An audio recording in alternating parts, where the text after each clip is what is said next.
હતા જગન્નાથ ત્યારે નગરચર્યાએ નીકળ્યા છે। મોસાળ પહોંચ્યા હતા સરસપુર, જ્યાં હજારો ભક્તોએ પ્રસાદનો લાહવો લીધો, દર્શન કર્યા અને હવે ફરી પાછા રથ એ નિજ મંદિરે જવા માટે પ્રસ્થાન કરી ચૂક્યા છે। આપણે સાથે પાયલ યાદવ સંવાદદાતા કાલુપુર સર્કલથી પણ જોડાઈ ગયા છે। પાયલ, મોસાળમાં આતુરતાથી રાહ જોવાઈ રહી હતી, કેટલાય દિવસોની ઘડીનો આખરે અંત આવ્યો અને હજારોની સંખ્યામાં ત્યાં ભક્તો પહોંચ્યા હતા। મોસાળવાસીઓ હતા, તેમણે ભગવાનને લાલ લડાવ્યા, મામેરું ભર્યું અને હવે ભગવાન ફરી પાછા ભાઈ બહેન સાથે નિજ મંદિરે પરત જવા માટે નીકળ્યા છે।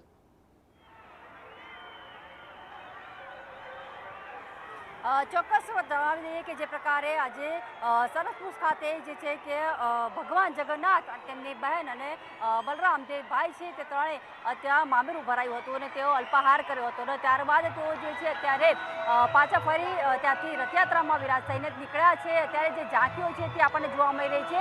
લોકો જે છે ઘણી આતુરતાથી તેમની રાહ જોઈ રહ્યા હતા અને ભગવાનના તેમને અત્યારે દર્શન થઈ રહ્યા છે।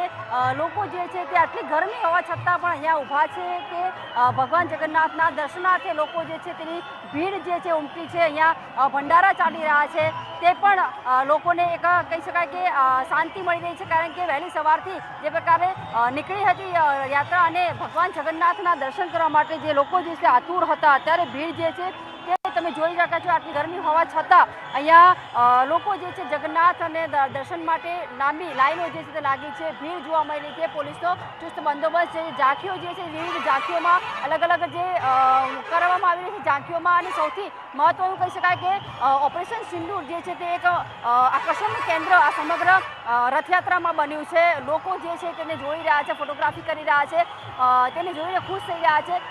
મહત્વની વાત એ છે કે જે પ્રકારે અહીંયાથી લાંબી જે લાઈનો લાગી છે સરસપુરથી રથયાત્રા જે છે તે પાછી આવી રહી છે, આ ઝાંખીઓ આવી રહી છે, પાછળ જે છે કરતબો જે અખાડાવાળા છે તે કરતબો બતાવી રહ્યા છે, તેને લઈને લોકોમાં એક ઉત્સાહ જે કહી શકાય જોવા મળી રહ્યો છે।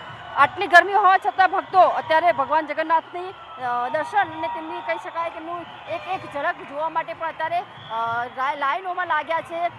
વાત કરીશું કે વહેલી સવારથી અહીંયા જે પ્રકારે કહી શકાય ક્યાંક બબાલના પણ માહોલ જોવા મળ્યો હતો, થપ્પડબાજી પણ થઈ હતી, ક્યાંક લોકોના ગહેણા પણ જે છે ચોરાયા હતા। પોલીસે જે છે તે સમગ્ર વસ્તુ પર કંટ્રોલ કર્યો છે અને જે એક કહી શકાય સવારે ગજરાજ જે છે તે પણ ભડક્યા હતા અને તેમને પણ કાબૂમાં કરવામાં આવ્યા છે, પરંતુ સમગ્ર ઘટના દરમિયાન હજુ સુધી કોઈ એવી મોટી જે કહી શકાય એવી કોઈ જાનહાનિ નથી થઈ, પરંતુ નાની મોટી અવરોધો જે છે તે ચોક્કસ સામે આવી છે। અને અત્યારે જે પ્રકારે લાઈન લાગી રહી છે તમે જોઈ રહ્યા છો કે મોટી લાઈનો જે લાગી રહી છે, થોડીક ક્ષણોમાં રથયાત્રા જે છે તે કાલુપુર સર્કલ જોડે પહોંચશે।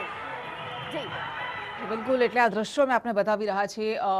ભગવાન જગન્નાથ ભાઈ બહેન સાથે હવે ફરી પાછા નિજ મંદિર જવા માટે પ્રસ્થાન કરી રહ્યા છે, પરંતુ અહીંયા આ માનવ મહેરામણ જે ઉમટ્યું છે, આ ભક્તોનું મહાસાગર દેખાઈ રહ્યો છે અને એ જ બતાવે છે કે કેટલી આતુરતા હતી, કેટલો ઉત્સાહ હતો આ રથયાત્રાને લઈને। અને આખરે આજનો દિવસ આવ્યો, અષાઢી બીજનો આજનો આ પવિત્ર દિવસ, પરંતુ ભગવાનને દર્શન કરવા માટે આ અમદાવાદની તમામ શેરીઓ જ્યારે નિજ મંદિરે પરત ફરી રહ્યા છે ત્યારે પણ એ તમામ શેરીઓમાં જ્યાંથી આ રથ પસાર થવાના છે ત્યાં હજુ પણ મોટી સંખ્યામાં ભક્તો ઉમટેલા છે।